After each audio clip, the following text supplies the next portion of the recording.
Fala pessoal, a pedido de vocês, né, estou fazendo essa videoaula, né, em relação a circuitos eletropneumáticos, né, envolvendo aí o método cascata e cadeia estacionária aí com 3 grupos secundários, certo?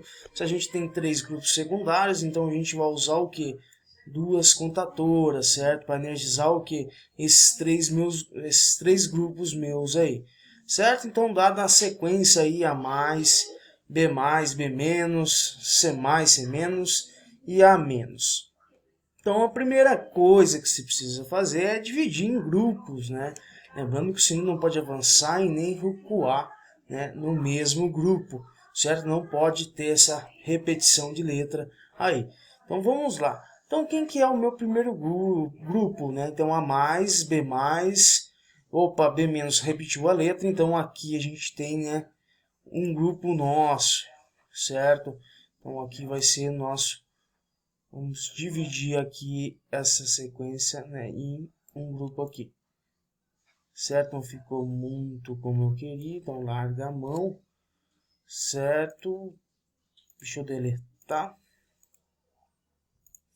Vamos continuar, certo? Então a gente sabe que aqui é o nosso grupo 1, então aqui já vai ser o nosso grupo 1, né? Nosso primeiro grupo secundário, certo? Quem que é o nosso grupo 2, né? Ele repetiu a letra, traço uma reta vertical. Meu segundo grupo vai ser o que? B-, C+, opa, repetiu a letra, então eu traço mais um traço vertical.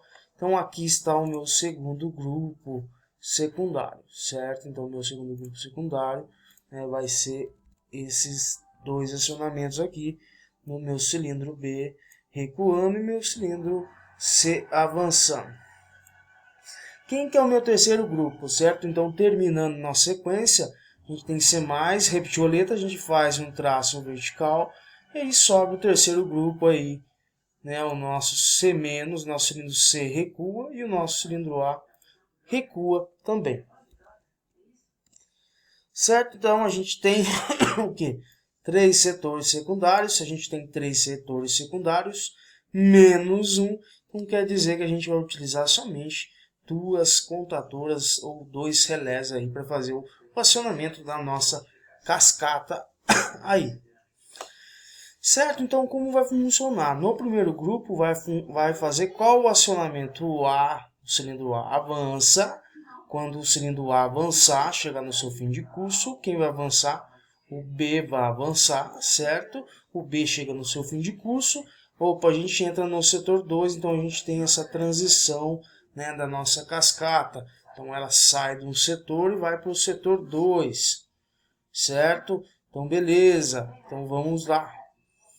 A hora que entrar no setor 2, ele vai recuar B. Quando o B chegar no seu início de curso, certo? No B0, ele vai, né, avançar quem? C. Ele vai avançar o nosso cilindro C. Quando o C chegar no seu fim de curso S1, no nosso fim de curso C1, ele vai mudar de setor. Ele vai fazer essa transição, né, do nosso setor. Certinho, então é basicamente isso, né? Então vamos fazer aí, a prática desse circuito aí. Então a gente sabe o que? A mais, então na hora que a gente acionar nossa botoeira, ele vai acionar quem? Nosso cilindro A, certo? Então vai acionar K1, certo? Então esse aqui é o padrão, né, para 3 setores secundários. Tranquilo, então também a gente pode usar esse método como um outro método cascata, né? Que a gente vai chegar na mesma solução, mas também podemos utilizar aquele outro método lá, sem problema nenhum. Certo? Então isso aqui é uma maneira que a gente consegue desenvolver mais rápido e tem a eficiência, né, de cascata aí normalmente. Certo? Então é um circuito extremamente importante. Então aqui é um padrão. Certo? Então aqui vai energizar quem? A hora que eu energizar K1, vai energizar o nosso setor quem? Setor 1, exatamente isso. Certo? Então no setor 1 vai acontecer quem? Vai avançar A. A hora que A avançar, vai avançar B. Então vai ser responsável por esses dois acionamentos aí. No segundo grupo, quem vai ser responsável pelo meu segundo grupo, né? A K2 vai ser responsável, exatamente isso. Então vamos lá, K2 aqui é o nosso segundo setor secundário. Esse aqui é o nosso segundo, né? Consequentemente, aqui é o nosso terceiro setor secundário. Então vocês estão observando, pessoal, que a gente tem três setores secundários, mas a gente está usando somente duas contadoras para fazer esse movimento aí, né? Construir o nosso método cascata, certo? Então, esse padrão eu disponibilizei para vocês. Então, vamos lá. A hora que eu aciono o S1, né, que é a nossa botoeira de partida, ele vai acionar quem? K1, exatamente isso, fazendo que eu feche o meu contato de selo normalmente aberto. Então, ele mesmo soltando, né, a minha botoeira, ou aqui eu estou utilizando uma botoeira com chave seletora, né? Então ele aciona K1, ele fecha, né, energiza o meu K1, fazendo um selo. Quando eu aciono o K1, pessoal, olha que coisa bacana, já começar a entrar na primeira cascata, certo? Entrando na primeira cascata, quando aciono o K1, aqui vai fechar seu contato auxiliar, né, normalmente aberto, e vai abrir esse meu contato auxiliar aberto, certo? Então desenergizando aqui em quem? Né, o nosso terceiro setor. Tranquilo? Então acionei aqui, fechei o meu contato aqui de K1, vai energizar quem? O meu primeiro grupo vai acionar a mais, certo? Quem que é responsável? Solenoide responsável para acionar o cilindro A é a Y1. Segunda sequência, qual é a condição para a gente fazer o acionamento do nosso cilindro B? Que o nosso cilindro A esteja totalmente avançado. Então o nosso cilindro A tem que chegar no seu fim de curso, né, A1. Quando ele chega no seu fim de curso A1, ele vai energizar quem? B+, nosso cilindro B, certo? Quem que é responsável, o solenoide responsável para energizar aí o nosso cilindro B é a nossa Y3, certo? Mas e agora? A gente tem essa transição de setores, né? A gente vai mudar, né? Vai fazer a transição de setores, sair de um grupo, a gente vai entrar no outro grupo. Mas quem vai fazer essa transição dessa minha cascata? Quem faz a transição da minha cascata? O meu grupo 2 não é B- e C+, mas qual que é o último movimento no nosso setor 1? B+. Então, quando B chegar aqui no seu fim de curso, B1, né, ele vai fazer o que? Vai desenergizar a minha cascata, né, o meu grupo que pertencia a K1, certo? Então, aqui B1 vai desenergizar K1, né? Consequentemente desenergizando o meu selo. A partir do momento que eu faço isso, né, eu tenho o quê? Que meus contatos de K1 voltam a abrir e voltam a fechar. Só que isso é muito rápido, certo? Então, a partir do momento que eu aciono B1, certo? A hora que o meu B chega no fim de curso, ele já desenergiza a minha contatora, meu relé K1 e já energiza aí, né, meu relé K2. A hora que eu energizo o K2, a gente entra no segundo setor da nossa cascata. No segundo setor, ele vai fazer o que? Recuar o meu cilindro B. Então, a solenoide responsável para recuar o meu cilindro B é Y4 aí. Então, ele vai acionar Y4. Qual que é a minha próxima sequência? Avançar C.